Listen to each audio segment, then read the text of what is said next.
Today I'm going to be talking about panic attacks. And the problem with common sense isn't that common, and that's why you see on TikTok videos on panic attacks that don't make any sense at all and are completely wrong.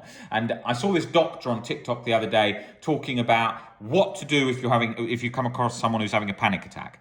And the first thing that he said was reassure the person over and over they're okay. Well, that's compulsive, that's not going to work. After the first time, after telling them, okay, you're not dying, you're having anxiety and you're feeling some discomfort, after that, it just becomes reassurance. So you've got to tell them things like, just allow the anxiety to make your chest feel like it's beating out, your heart beating out of its chest, make sure just allow yourself to feel trembling, allow yourself to feel a panic attack, allow yourself to feel absolutely anything that a panic attack sensations can bring. Welcome all of that on and let it just consume you in all ways it can, right?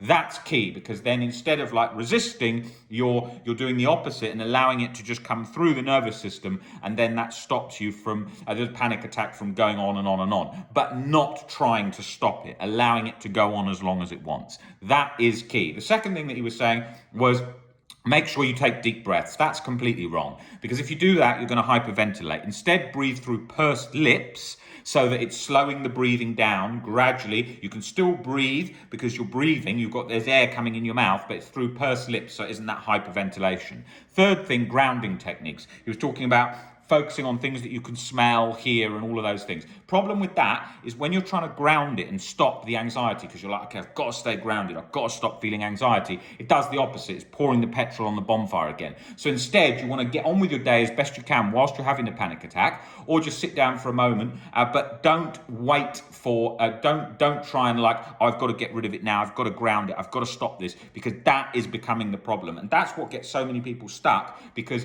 they're doing all these things to stop anxiety doing what it does. So that's key. And the problem is, on TikTok these days, you've got so many people on TikTok just putting out lots of short videos on topics that they don't know much about. So you get so much crap on anxiety. Every day people send me, oh, what do you think of this video? What do you think of that video? And I can't believe the stuff that I see on there. Like how to stop panic attack fast in 10 seconds, quick technique. You see some really famous life coaches doing that, like my special breathing technique to stop any panic attack in its tracks dead. Well, that ain't gonna work, because if you're trying to stop something dead, like a panic attack, it's gonna rise right up, because that's what it is fueled on. So forget all of that stuff. We have all this instant quick fixes on TikTok because they're short videos, so they encourage quick fixes. And the problem is, quick fixes don't work for OCD and anxiety recovery. And for panic attacks, it's the same as like with hiccups. You hear people say, here's 1,000 things that you need to do for instant relief from hiccups. Now, some of those things will be helpful, but usually what's the best for hiccups is leaving it to play out, relaxing the body, breathing as per usual, going about life as usual, and the body rebalances. But there are many other techniques for hiccups that are helpful, that people have all different varying degrees of help with, like holding your breath for a while, like drinking out of a glass and concentrating slowly from the reverse side of the glass. But look, don't take my word on hiccups. That is not my experience. I'm not my subject of expertise. I'm not a hiccups expert. So I'm trying to paint a picture of why you get such crap information when it comes to panic attacks on TikToks, because it's a topic that people think that is simplistic when it isn't simplistic. Let me show you why. If somebody is deadly scared of having panic attacks, they have panic disorder. What is panic disorder? All it is like a cycle of panic attacks where they're happening more often. People go into therapy for that. People come in to see us for that all the time. It's not something you quick fix. They might be deathly scared of having a panic attack in front of friends for social rejection. So until they bring that down, they have panic attacks. Or they're terribly scared of the damage, health, heart attacks by having panic attacks. So they're having panic attacks. They may have panic attacks on planes, buses, whatever. They've all got specific reasons in relation to the irrational beliefs that are concerned. So you can't just say, here's my quick technique for panic attacks that will fix it in 1 second, because there is a range of beliefs that are going on behind the scenes fueling that cycle.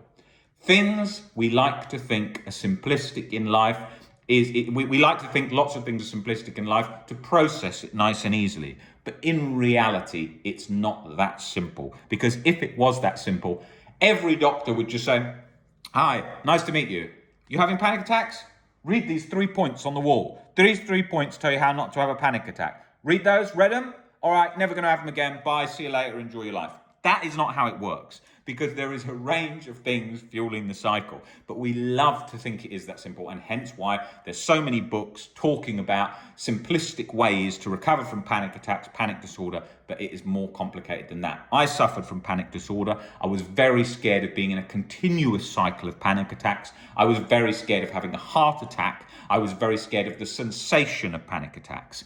Until I brought those fears down, panic attacks had the reins to my life.